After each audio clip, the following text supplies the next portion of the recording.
പെരുമ്പാവൂരിൽ കഞ്ചാവ് കേസ് പ്രതിയുടെ ഫോൺ പരിശോധിച്ചപ്പോൾ പോലീസിന് കിട്ടിയത് പിഞ്ചു കുഞ്ഞിനെ പീഡിപ്പിക്കുന്ന ദൃശ്യങ്ങളാണ്. യുവാവിനെ പോലീസ് കസ്റ്റഡിയിലെടുത്തിട്ടുണ്ട്.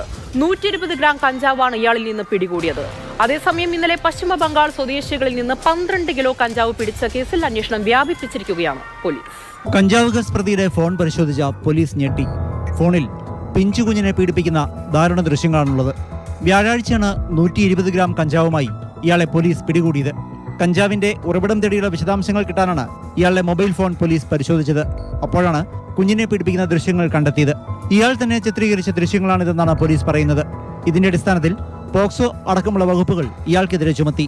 ബന്ധുവായ കുട്ടിയാണ് ഇയാൾ പീഡിപ്പിച്ചത്.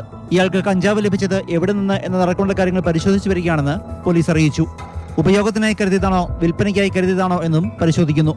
അതിനിടെ ഇന്നലെ പെരുമ്പാവൂരിൽ 12 കിലോ കഞ്ചാവുമായി യുവാവും യുവതിയും പിടിയിലായ കേസിൽ കൂടുതൽ വിശദമായ അന്വേഷണം തുടങ്ങി.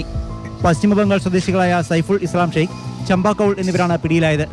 ഓട്ടോറിക്ഷയിൽ കഞ്ചാവ് കടത്തുന്നതിനിടെയാണ് പെരുമ്പാവൂർ സൗത്ത് വല്ലത്ത് വെച്ച് ASPയുടെ പ്രത്യേക സംഘം ഇവരെ പിടികൂടിയത്. ഒരു ട്രോളി ബാഗിലും മറ്റൊരു ബാഗിലുമായിട്ടായിരുന്നു കഞ്ചാവ് സൂക്ഷിച്ചിരുന്നത്. ഒഡീഷയിൽ നിന്ന് കൊണ്ടുവന്നതാണ് കഞ്ചാവെന്ന് പ്രതികൾ പോലീസിനോട് പറഞ്ഞു. ട്രെയിൻ മാർഗം അങ്കമാലിയിലെത്തി ഇവിടെ നിന്ന് ഓട്ടോറിക്ഷയിൽ പെരുമ്പാവൂരിലെ താമസ സ്ഥലത്തേക്ക് പോകുന്നതിനിടെയാണ് പിടിയിലായത്. തൊട്ടടുത്ത മുറികളിൽ വാടകയ്ക്ക് താമസിക്കുന്നവരാണ് പ്രതികൾ രണ്ടുപേരും.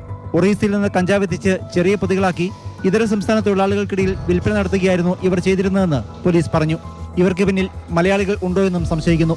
എറണാകുളം ജില്ലയുടെ പല ഭാഗത്തേക്കും ഇവർ കഞ്ചാവ് എത്തിച്ചിരുന്നതായും സൂചനകളുണ്ട്. മാതൃഭൂമി ന്യൂസ്, കൊച്ചി.